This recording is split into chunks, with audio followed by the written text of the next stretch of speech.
네, 안녕하세요. 우리 해커스 경영 아카데미 구독자 여러분, 저는 이윤엽 세무사고요. 오늘 다시 이제 실수 포인트 3탄을 좀 준비해봤어요. 그래서 올해 이제 22년도 새해가 밝았는데요.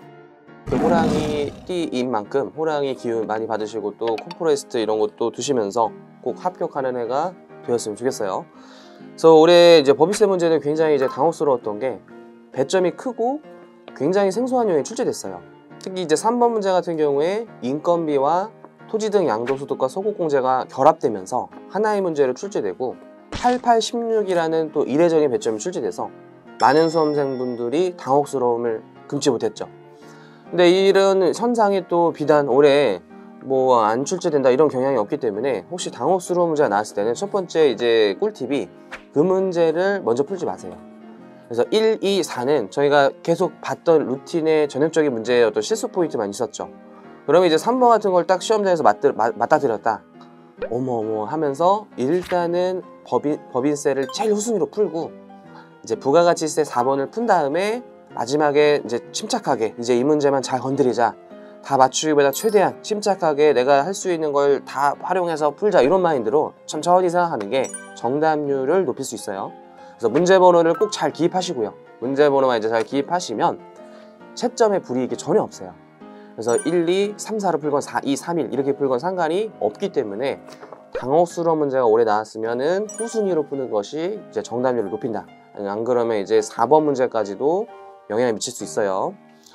그래서 올해 또 이제 어떻게 실수 포인트가 있는지 이제 하나 정도 오늘 법인세 문제가 적기 때문에 실수 포인트 하나만 좀 준비를 해왔고요. 이제 문제를 먼저 보고 이제 설명드릴게요. 문제 먼저 볼게요.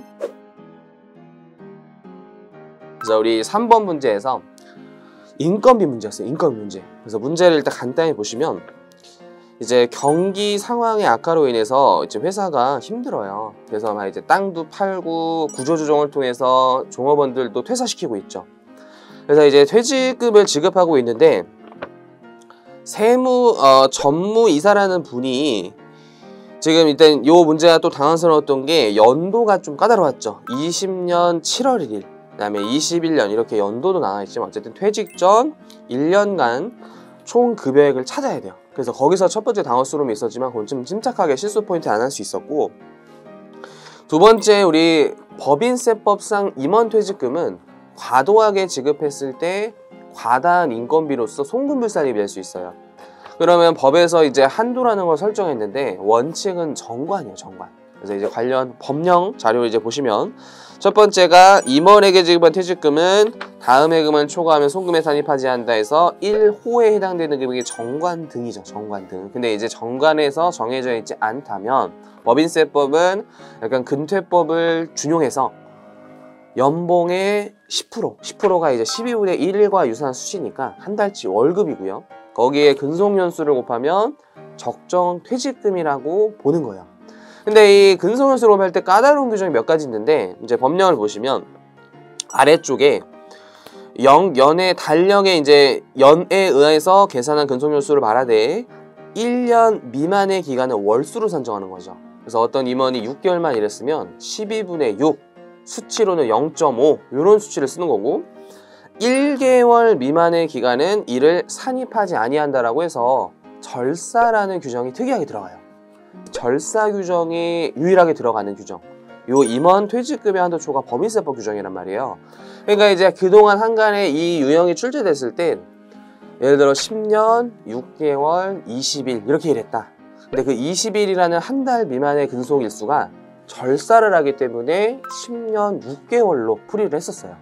그러니까 이제 수험생들의 어떤 이제 고정관념이나 어떤 루틴이 절사, 그래 1개월 난 절사 이게 너무 익숙해졌던 거예요.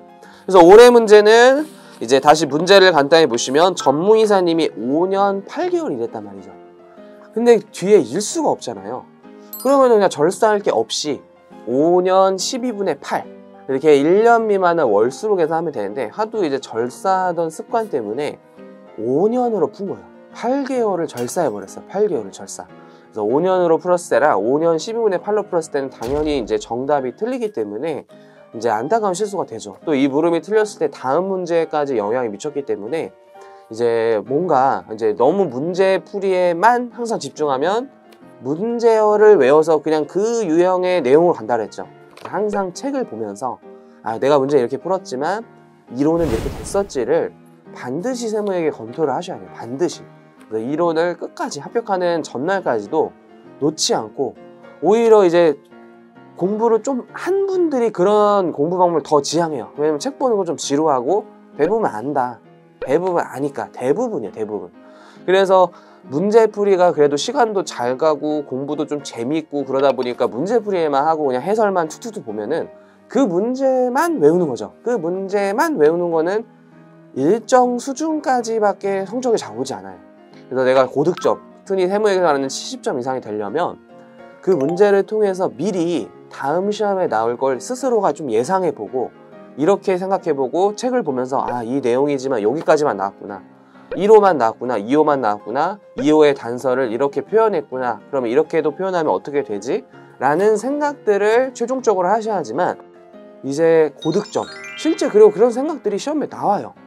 그래서 그런 훈련이 처음에 힘들기 때문에 제 이제 세무의 강의에서는 그런 이제 설명을 굉장히 많이 해주는데 실제 그걸 좋아하는 수험생이 실제로 많더라고요.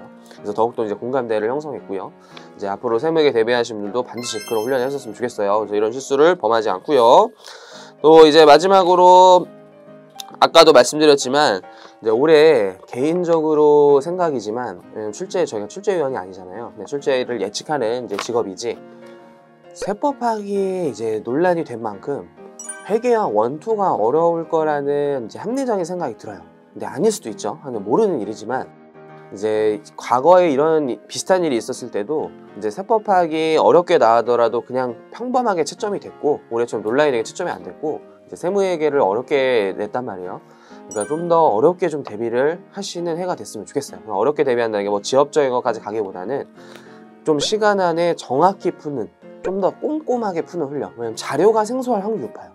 그래서 듣도 보지 못한 표와 양식이 주어지고 조금 더 그 원래 했던 70%보다 한 80, 90까지 늘려서 조금 더 그래도 양을 넓히는 해가 됐으면 좋겠다라는 생각이 들어요. 그래서 이 외에도 더 많은 강의 듣고 싶으면 아래 링크 꼭 참고해 주시고 구독과 좋아요 꼭 눌러주시고요. 또 다음 영상으로 저는 돌아올게요. 그래서 고생 많으셨어요.